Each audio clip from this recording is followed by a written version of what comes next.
நம்ம ஏற்கனவே சொல்லியிருக்கோம். அதாவது சில கதாபாத்திரங்கள்லாம் வந்து கடைசி நிமிஷம் வரைக்கும் வந்து தான் செய்கிறது மட்டும் தான் சரி அப்படின்னு சொல்லிட்டு மற்றவங்கள காயப்படுத்துறத பற்றியோ அல்லது தானாக வந்து மற்றவங்களுக்கும் சேர்த்து முடிவெடுக்கிறோங்கிறத பற்றியோ கவலைப்பட மாட்டாங்கன்ட்டு அந்த மாதிரி ஒரு கதாபாத்திரம் தான் ஈஸ்வரியுடைய கதாபாத்திரம்.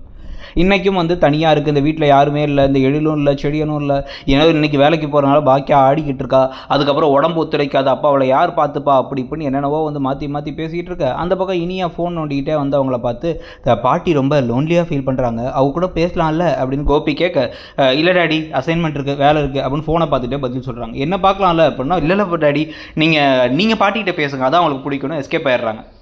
இனியா இப்போ கொஞ்சம் நாளாக சரியில்லையே அப்படிங்கிறாரு கோபி.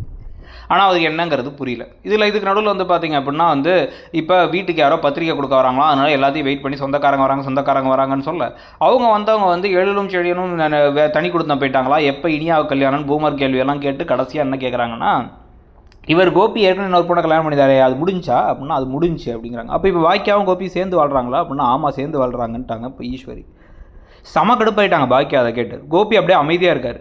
இந்த கொந்தளிப்பை நமக்கே வந்து தாங்க முடியலங்கும் போது அவங்க போனதுக்கப்புறமா பேச்சை மாற்ற ட்ரை பண்ணுறாங்க. ஈஸ்வரி கடுப்பாயிட்டாங்க. பாக்கியா என்ன நினச்சிட்டு இருக்கீங்க உங்கள் மனசில், நீங்கள் எப்படி வாயை தரன்னு சொல்லலாம், அந்த ஆள் இங்கே இருக்கிறதுனால தான் அந்த கேள்வியெல்லாம் கேட்குறாங்க, முதல்ல அவரை வீட்டை விட்டு போக சொல்லுங்கள், அவர் இருக்கிறது இங்கே பிடிக்கலன்னா எத்தனையோ தடவை டேரெக்டாகவே சொல்லிட்டேன், அப்புறமா அவர் இங்கே உட்காந்துருக்காரு அப்படின்னா ஆமாம் பாக்கியா சொல்கிறது சரிதாங்கிறாரு கோபி.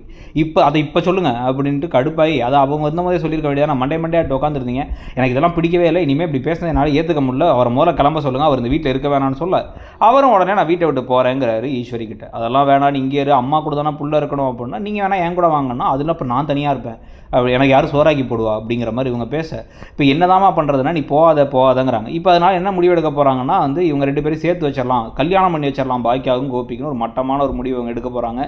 அதுக்கு கடைசியாக வந்து எழில் கோவப்பட பாக்கியா கண்டமேனைக்கு திட்ட ஈஸ்வரி அந்த வீட்டை விட்டு துரத்தி விட்டால் நல்லாயிருக்கும்னு நமக்கு தோண ஆரம்பிக்குது. அந்தளவுக்கு எரிச்சல் தர விதமாக தான் அவங்க பேசிகிட்டு இருக்கதும் பண்ணிகிட்டு இருக்கதும் இருக்குது.